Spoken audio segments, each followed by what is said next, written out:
March 3rd, 2025, will be remembered as the day a ghost came back to haunt the Kremlin. This aircraft that was declared dead by the Pentagon roared back to life in the Arizona desert, crossed the Atlantic within 72 hours, and began flying armed patrols along Russia's borders. Make no mistake, the Warthog wasn't done, it was just getting started. For over 50 years, one sound has haunted Soviet and Russian tank commanders more than any other. Not the whistle of incoming artillery, or even the roar of enemy armor. The deep, guttural growl of the A-10 Thunderbolt II preparing to rip through steel with a gun so powerful that the entire aircraft was built around it instead of the other way around.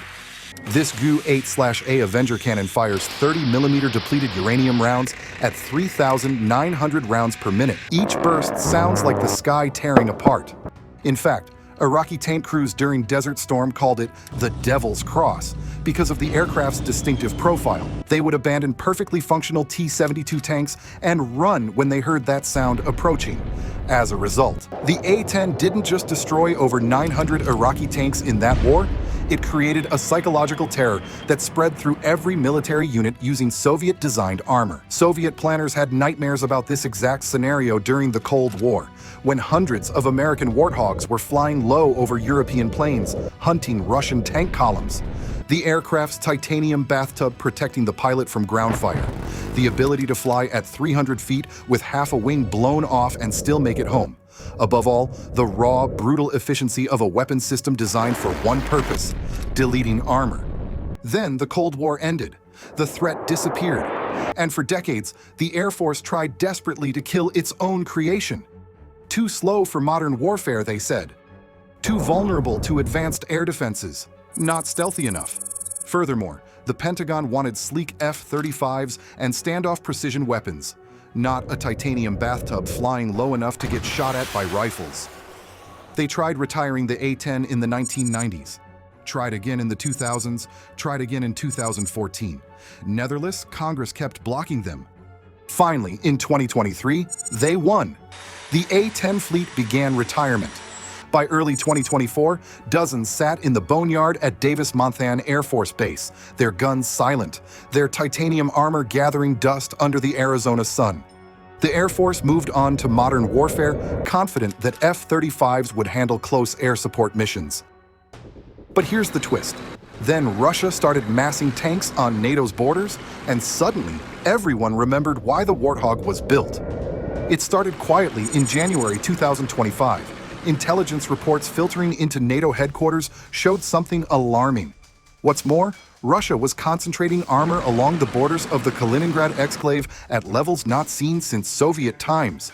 Not token forces, real combat power, thousands of armored vehicles, T-90 tanks, BMP infantry fighting vehicles, self-propelled artillery. In addition, satellite imagery showed convoys stretching for miles. Officially, Moscow called it routine defensive exercises. Unofficially, however, NATO analysts saw a rehearsal for cutting the Suwalki Gap, that 65-mile corridor connecting Poland and Lithuania that represents NATO's most vulnerable choke point. Over 800 armored vehicles are concentrated in a region smaller than Connecticut. You see, if Russia wanted to isolate the Baltic states, this is where it would happen. The Pentagon's response came on February 18, 2025. 6 A-10 Thunderbolts that had been sitting in desert storage for over a year were suddenly pulled from the boneyard. Next, engineers tested engines that hadn't run in months. Avionics systems were upgraded. Then, the 30mm cannons were cleaned, certified, and loaded with depleted uranium rounds designed to penetrate Russian tank armor. 3 weeks later, those 6 aircraft were in Poland. No press releases, or even official announcements. Indeed, the deployment was kept deliberately quiet. Yet by March 7th, residents near Wask Air Base started posting videos to social media. The sound was impossible to mistake. Take note that this distinctive BRRRRRT is heard when the GAU-8 fires during test operations. The 3,900 rounds per minute roar that tank crews have learned to fear. Consequently, the videos went viral within hours. Comments flooded in from Eastern Europeans who understood exactly what that sound represented. The angels are here. Let them hear this in Kaliningrad. As well, Moscow's worst nightmare just came back from the dead. Within days, flight tracking enthusiasts identified something even more significant. These weren't static deployments. On the other hand, the A-10s were flying combat air patrols along the Polish-Kaliningrad border, sometimes as close as 20 miles from Russian positions. Low, slow, deliberately visible. Polish F-16 pilots flying alongside them found it surreal. For instance, these planes were supposed to be museum pieces, one pilot told a Polish defense blog anonymously. Now they're flying armed patrols 6 times daily. It's worth noting someone in Washington decided the museum could wait. The official Russian response came on March 10th when Defense Ministry spokesman Igor Konashenkov dismissed the deployment as theatrical gestures from an alliance desperate to appear relevant. He claimed the A-10s were obsolete relics vulnerable to any modern air defense system. However, leaked assessments told a different story.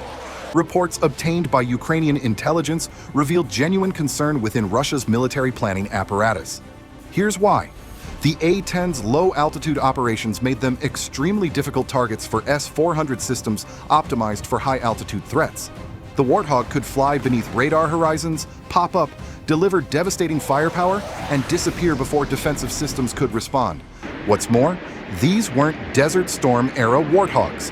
These aircraft carried updated targeting pods integrated with NATO's intelligence networks. As a result, they could receive real-time targeting data from satellites, drones, and ground units, then prosecute targets with precision Russian tank crews never faced before. By mid-March, Russian military bloggers on Telegram began openly discussing the problem. Take this. They brought back the tank killer, wrote one influential account. This is not a coincidence. This is a message written in 30mm rounds. Then came the escalation. On March 18th, Russia announced deployment of additional Pantsir S-1 mobile air defense systems to Kaliningrad, weapons designed specifically to engage low-flying aircraft. The official explanation: enhanced defensive posture, yet the unofficial message: we see your warthogs. NATO responded by March 22nd. 2 more A-10s arrived in Poland, then 4 more in Romania, then 3 in Estonia, placing American tank killers within striking distance of Russian forces on multiple fronts. The Pentagon called them rotational deployments in support of NATO deterrence operations. Let me be clear, defense analysts understood the subtext. If Russia masses armor on NATO borders, we're bringing back the weapon designed to destroy it.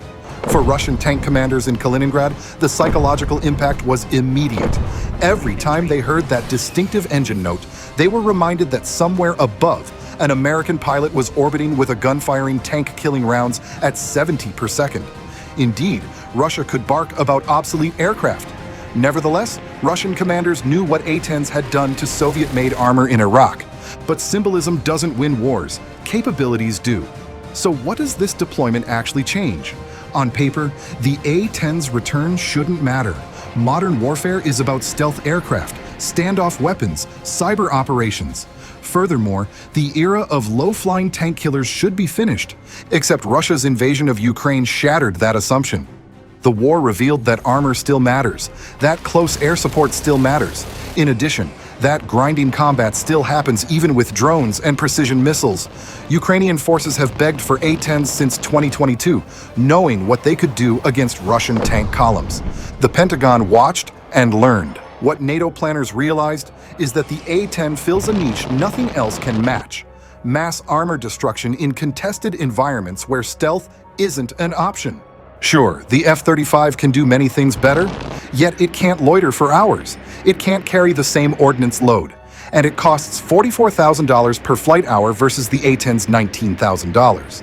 In NATO's most feared scenario, a Russian armored thrust through the Suwalki Gap, those numbers matter. Sortie rates matter. Above all, the ability to put devastating firepower on target repeatedly, affordably, and sustainably matters more than having the most advanced technology. The A-10 does that better than anything else America owns. Therefore, the Pentagon made a quiet calculation. Maybe the Warthog isn't the future of air power, but in Eastern Europe in 2025, facing massed Russian armor, it might be exactly what's needed. This story isn't finished. In fact, it's escalating. By late March 2025, reports emerged that the Pentagon was considering pulling additional A-10s from storage, potentially dozens more. Air Force officials downplayed the reports, but sources confirmed that assessments were underway. The calculus is stark. If tensions continue, NATO needs more tank-killing capability forward deployed. Consider this. The A-10 inventory includes over 280 aircraft, many retired within the last 2 years. They're sitting in the desert. Their airframes have life left. Their guns work. And suddenly, there's a mission for them again. Meanwhile, Russia's response continues evolving. Moscow has positioned electronic warfare systems near NATO borders, equipment designed to jam aircraft communications. The message: we can make your warthogs less effective without firing a shot. NATO responded by quietly deploying Wild Weasel F-16 aircraft designed to hunt air defense systems. Consequently, the cat-and-mouse game continues.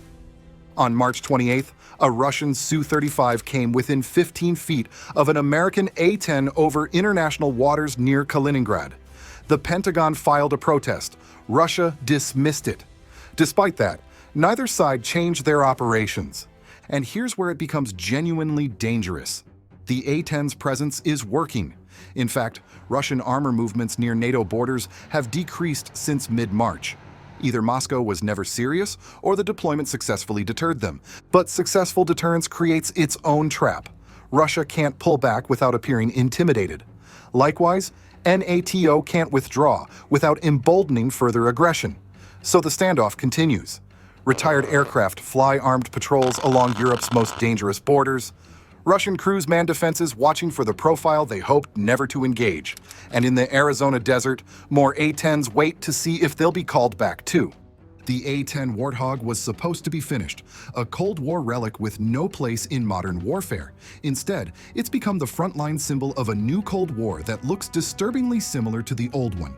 The same threats, the same geography, the same question of whether American firepower can deter Russian aggression. Make no mistake, history doesn't repeat, but it echoes loud enough that everyone hears it. And as tensions escalate where tank-killing aircraft patrol daily, the world is discovering that sometimes the weapon everyone declared obsolete becomes the one that matters most.